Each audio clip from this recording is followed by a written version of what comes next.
Okay, so good afternoon to all of you. And today I will be discussing on this topic flexure strengthening techniques of RC beams and finite element analysis. So basically, we will be discussing different strengthening techniques for the flexure strengthening of RC beams and how to do the finite element analysis. So why the strengthening is required? The strengthening may be required due to different causes like due to increase in applied loads, due to design error, then due to the degradation of the corrosion, due to corrosion of the reinforcement bars, etc. So there will be some construction defect, etc. And when we'll be um, when we'll be again um, considering the upgradation of the structure or retrofitting of the structure, then retrofitting or I mean strengthening is basically the environment friendly and economically effective solution compared to the demolishing and reconstruction. So when one structure is not efficient to sustain the load, then we need to strengthen it or demolish it and reconstruct it. So if we demolish it and reconstruct it, that is basically not environmentally and economically effective, and strengthening is the uh, best approach for that kind of work. So strengthening techniques which are basically done for the RC beams are EB technique, that means externally bonded technique by using some FRP sheets, and then NSM technique, that is near surface mounted technique. That means we'll cut some groove at the bottom of the beam from the cover portion, and we will insert some FRP rods. So that is called NSM, near surface mounted technique. And a side NSM technique, that is a new technique where we are not inserting the FRP rods at the bottom, but we are using at the side of the beam. So FRP is basically is having different advantages due to its high strength to weight ratio and non-corrosive property. So FRP was first used in the civil engineering construction as an alternative to steel as a reinforcement bars. But nowadays we are also using it to strengthen the RC structures. So who are known to the FRPs. For that, I am just giving the introduction of the FRP also. So FRP composites are generally made of fiber embedded on matrix. So this is basically two-phase material. One is fiber, another is matrix. Basically, fiber is different materials from the different like carbon, glass, ceramic, basalt. And based on the name of the fiber, the name of the FRP material is given. So if it is carbon fiber, reinforced polymer CFRP. If it is glass fiber reinforced, then CFRP, like that. So these are some typical properties of different FRPs. So generally CFRP, that is carbon fiber reinforced polymer, that is basically used due to its high tensile strength and high E value for the strengthening purpose. So um, when you're strengthening RC beams or any structure, then there are two methods. One is weight layup method, another is prefabrication method. So in weight layup method, we are basically uh, using the FRP or creating the FRP material sheet at the side, and in prefabrication method, we can manufacture the FRP sheet at the factory, and we can later on use that. So in weight layup method, there are again different procedure like hand layup method, or by using some chopper gun like that. So if we use chopped fibers, then we can use a method like this. So here chopped fibers are basically sprayed with resin, and that can be directly applied to the structure. So in prefabrication method, pultrusion technique is used. and FRP sheets or FRP cells, or I mean, for the columns FRP cells, so we can produce like that, and that those sheets and cells can be used for the strengthening of the different elements of the structures. So for the pressure strengthening of the beams, we can use FRP sheets at the bottom, that means at the soffit of the beam. Okay, so I will also discuss about other methods. So here in this picture, say some huge jackets are used. So tensile force get developed in the bonded plate, which leads to anchorage failure of the plate ends. So to prevent such damage, U strips may be used, that is U jackets. If the ends of the plates are properly anchored, then failure occurs by tensile rupture of the FRP plate or by crushing of the concrete. So if we use only FRP sheets at the bottom, then what will be the failure? The failure will be basically the bond failure from the end of the sheets. But if we use some U jackets to prevent that failure, then there will be some breakage of the FRP plates. So we can also do shear strengthening by using some U jackets or using some only FRP sheets like this. So the common modes of failure observed for this type of strengthening are FRP rupture or FRP debonding. So we can also strengthen columns by using some FRP wrapping like this. Also, RC slabs may be also strengthened by using FRP strips.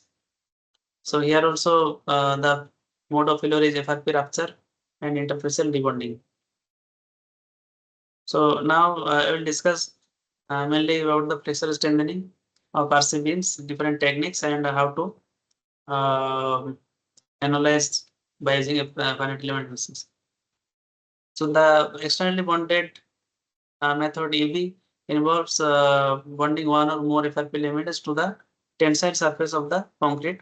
So here in this picture, EB method is shown, and basically FRP, we are using the FRP sheets at the bottom of the beam. So this is one technique for the uh, strengthening of the pressure strengthening of the RC beams. So here the mode of failures are FRP rupture, FRP debonding, and concrete cover separation. So FRP rupture means the breakage of the FRP material like this, and FRP debonding means the bond failure, and the concrete cover separation means it is basically failure of the concrete. So all these three types of failures which are basically observed, those are brittle failure in nature. So these failures modes are brittle in nature, and that's why these modes of failure are not accepted. So researchers with time developed NSM, that is near surface mounted technique, and side near surface mounted technique for the overall improvement of the performance in the flexure behavior, and basically to increase the ductility. So in the first picture, the NSM strengthening technique is shown. So we are basically cutting some groove like this, a rectangular groove, and after that we are placing the FRP rod, and we need to put some epoxy or resin to bond it properly with the RC beam. So this is NSM technique, and for the side NSM technique, we are cutting the groove at the sides of the beam. So when we are using side NSM technique, that is more practical because sometimes the bottom of the beam is not may not be accessible due to presence of some walls or some other things, but sides are basically more accessible. So that's why side near surface technique is better in terms of feasibility and practical applications. So in the both cases, in the method involves placing the CFRP rods laterally adjacent to the longitudinal steel bars within the pre-cut grooves. So this method is shown here. So here uh, the groups are basically being cutted by some machine like this, and after that it is cleaned, and then epoxy resin is placed, and then RP rod also placed. Now going to the numerical modeling techniques. So when you are using some softwares like Abacus, then we can use concrete damage plasticity model, that is a CDP model, to model concrete. So three different models are there in Abacus for the analysis of concrete. One is a smeared crack concrete model that is available in Abacus standard solver, and another is brittle cracking model that is available in Abacus expert solver, and another model that is the best one, that is the concrete damage plasticity model that is available in both Abacus standard and Abacus explicit solver. So each model is designed to provide a general capability of modeling plain and RCC concrete. So we can also model quasi-brittle materials by using all these all these models. So if we go to the Abacus interface, then when you are creating material, then here you can check there is plasticity models, and inside this plasticity model you will find the concrete damage plasticity model, and for other two models these are the brittle cracking and concrete smear cracking models. So concrete smear cracking model is basically uh, for the monotonic staining, monotonic loading. And if there is some reversal of loading or cyclic loading, for that this is not applicable. So metal point exhibits either tensile cracking or compressive tracing. So cracking is assumed to be the most important aspect of the behavior in this model. And post cracking anisotropy behavior dominates the model. And in case of brittle cracking model, concrete behavior is dominated by tensile cracking, and compressive failure is not important.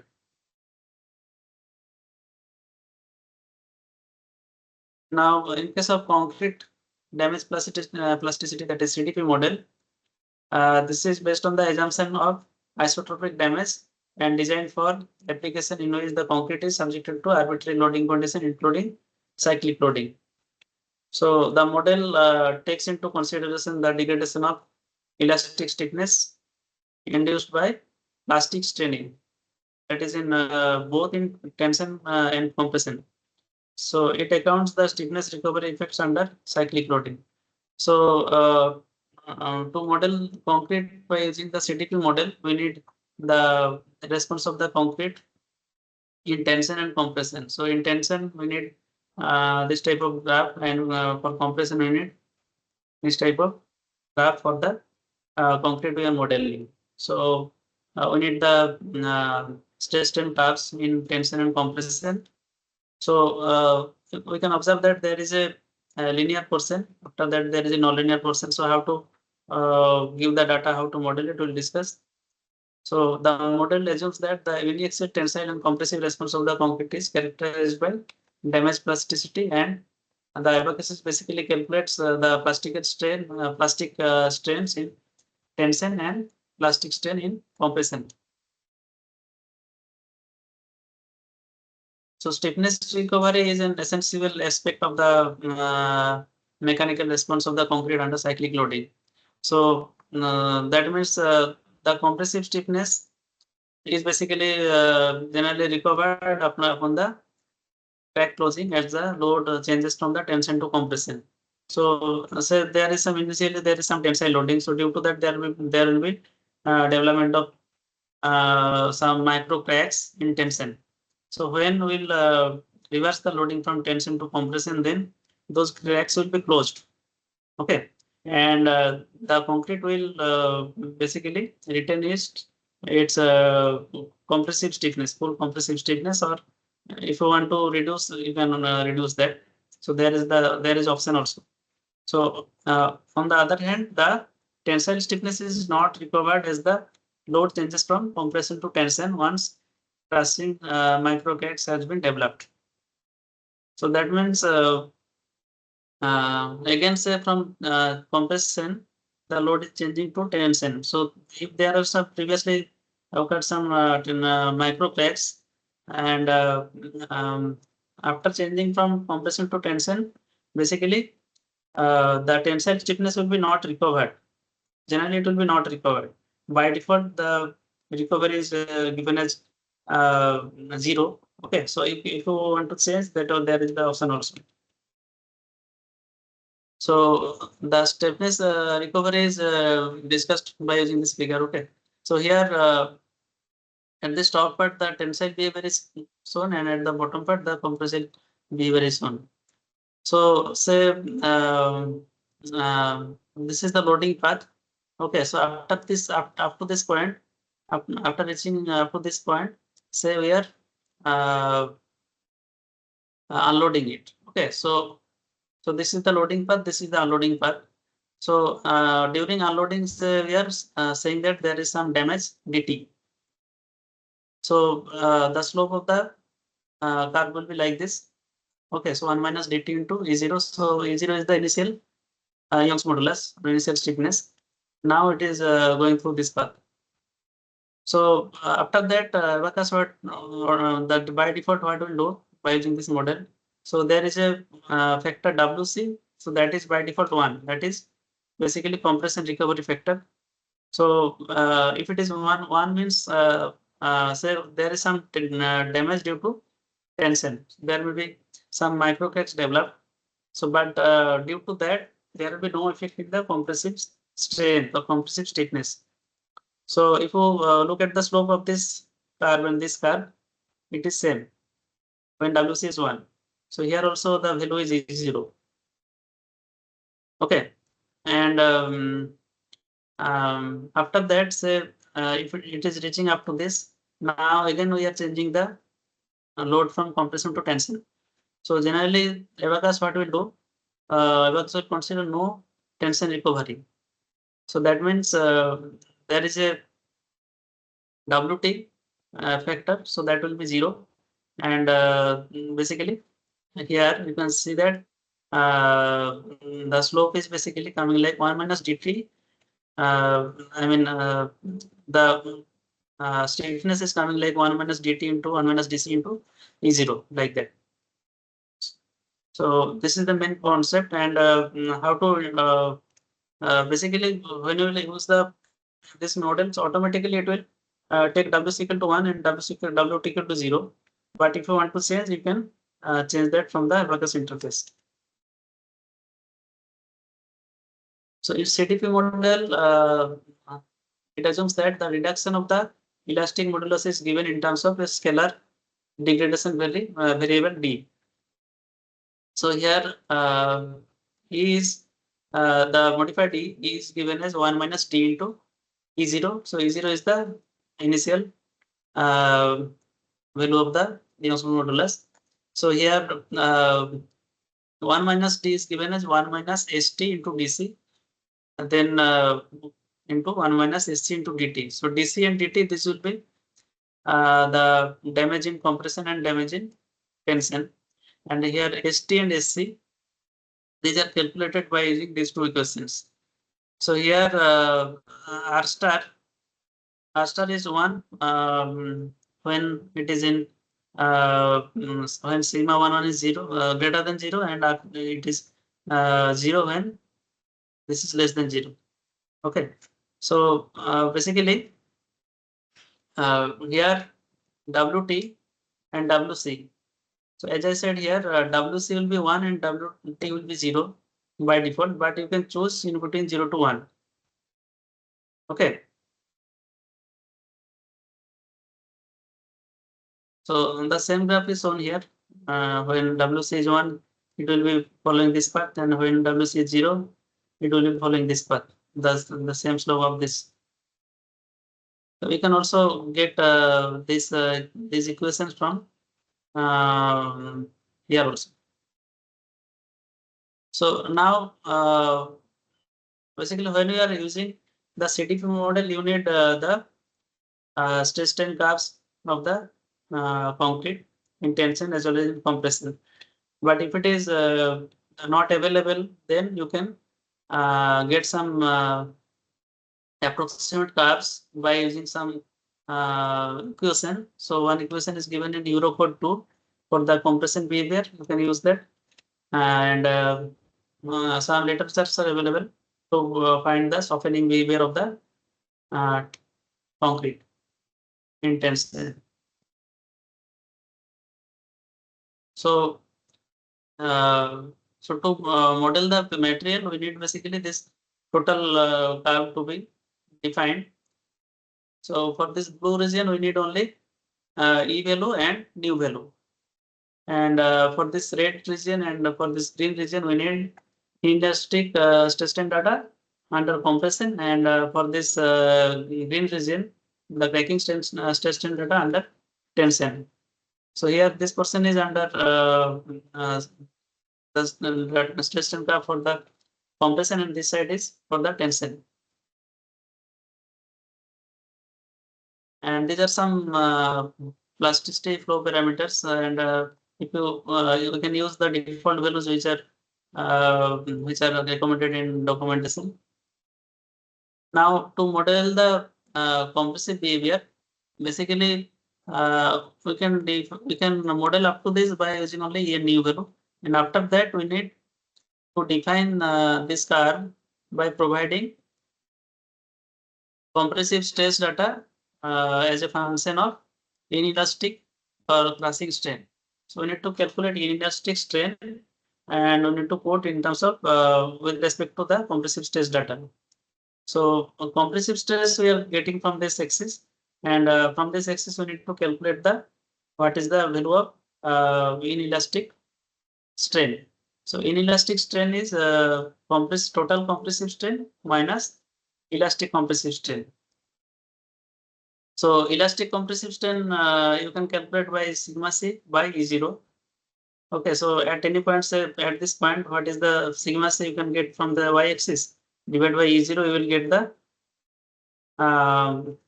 elastic compressive strain of the undamaged material. So after that, from the total strain EC, so from here to here, this is the total strain. And from the total strain, if you deduct this portion, the elastic strain, then we'll get the inelastic strain or cracking strain. Okay, so we need to give this data with respect to this compressive stress. And abacus, after that, abacus will calculate the plastic strain, this value from the given data. So when the abacus will calculate the plastic strain, it will consider the damage, and it will use this equation, that is plastic strain equal to inelastic strain minus dc by 1 minus dc into the elastic strain. Okay, and dc you can calculate by using this equation. Similarly, to define the tensile tensile softening part, this part, we need to calculate the cracking strain. So cracking strain, similarly, it is a total strain minus elastic strain in tension. And after that, abacus will calculate the plastic strain in tension by using this equation. So now I will show you an example problem. So here, say at first, we are investigating a RC control beam. So the dimensions are shown here, and these are the reinforcement details. So at first in abacus, we need to define the geometry. So here, when you are modeling a beam, then you can use the symmetry of the structure. So here, the behavior, if you look at the geometry and loading and boundary condition, then it is symmetric from this left side and right side, and also you can also check that it is symmetric about the width also. So you can only model 1/4 of the beam. So that means half from this side and again half from this width direction. So this is 1/4 symmetric model of the RC beam, and this is the reinforcement details.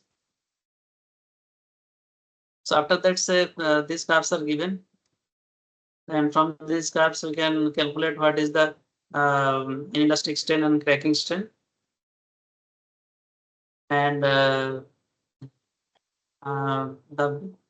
stress and curve the steel also given, and later on we will use also CFRP material for the strengthening, CFRP bars for NSM and side NSM technique, and CFRP sheets for EB technique.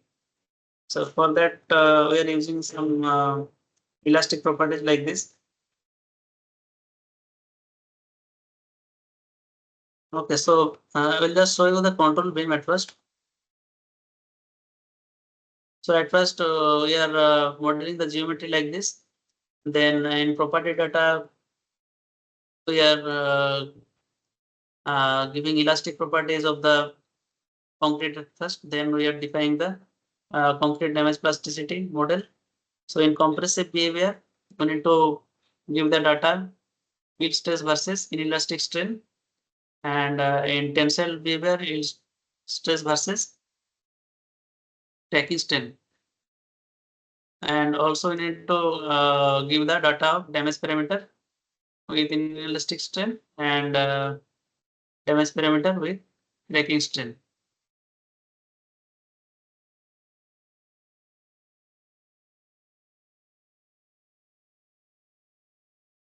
So here we are basically embedding the steel bars inside the model. So this is the full model, okay, and we are using the 1/4 symmetric model. So we need to give the symmetric boundary condition. So from this side it is symmetric, and from this side it is symmetric. So this is the mid support, and this is the uh, end support.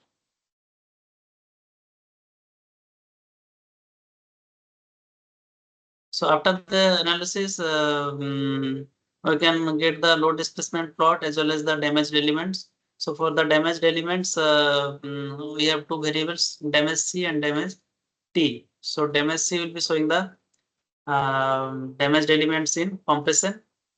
So you can check that there are some damaged elements at the loading point at the top, and for the mid support also, at the mid support, from the mid support there is some compressive damage in compression, and for the damage in tension there are some damage elements here at the mid span at the bottom and at the top of the mid support. Okay, so if you plot the load displacement plot, then we can verify with the experimental data, and these are coming like this. So now strengthened beams by different techniques like NSM and side NSM techniques were also modeled. So the same beam with side near surface mounted bars and near surface mounted bars both were modeled. So when you are using side near surface method, then we need to cut some groove like that. Okay, and after that, say we need to cut some rectangular groove. So in the rectangular, so here side is a rectangular groove. Then basically we are putting some epoxy. So we need to also model the epoxy with a circular hole, and inside the circular hole, basically we need to put the CFRP rods. So we can model all those parts one by one, and after that we can assemble. So this is the RC beam part with the groups cutted at the sides like this, and then also we need to model the epoxy part like this with a hole for the CFRP rod, and then we need to also model the CFRP rods like that. After that, we need to assemble it properly. Okay. So here this is the top bar and the bottom bar is here.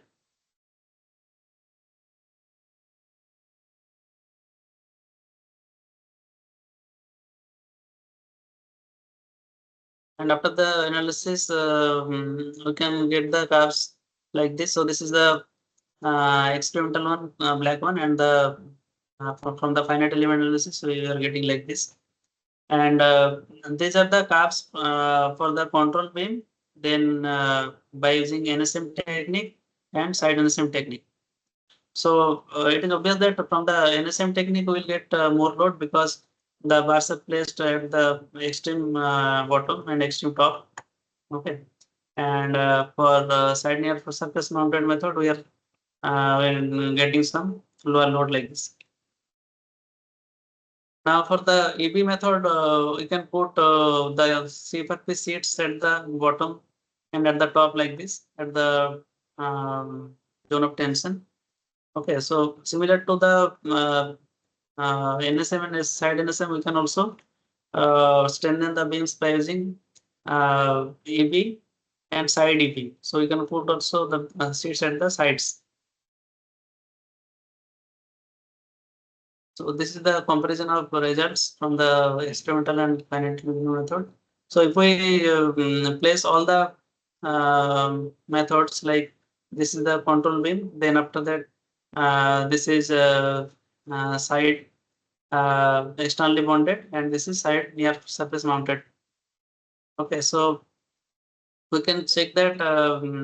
So basically, we can get more strength also by using EB sheets. So it is depending on the sheet thickness. Say for this problem, so we are taking only 0.48.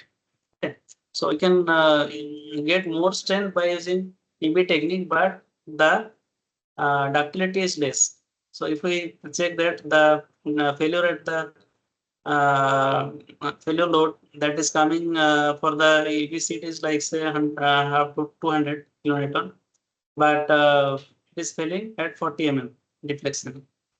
And in case of NSM or side NSM method, we can get similar type of load at much higher deflection.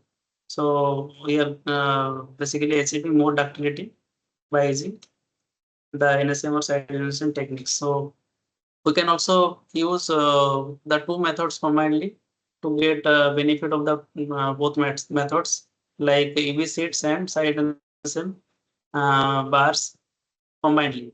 And for that, we'll basically we can get more strength by slightly compromising the ductility. So these are some comparison with the damaged elements with the cracks that is basically can be seen in the experiments. Okay, so thank you. If you have any question, you can ask.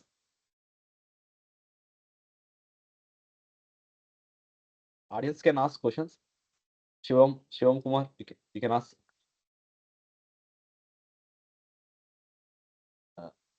Thank you, sir. My student Vincent is also trying to use CDP model, so he might come to you for some help. Okay, sir. Nice. Questions from audience.